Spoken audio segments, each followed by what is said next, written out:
வந்தது தெரியும் போவது எங்கே வாசல் நமக்கே தெரியாது.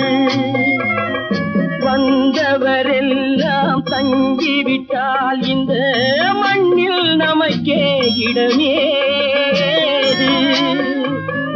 வாழ்க்கை என்பது வியாபாரம், வரும் ஜனனம் என்பது வரவாகும், அதில் மரணம் என்பது செலவாகும். போனால் போகட்டும் போடா, போனால் போகட்டும் போடா, போனால் போகட்டும் போடா, போனால் போகட்டும் போடா.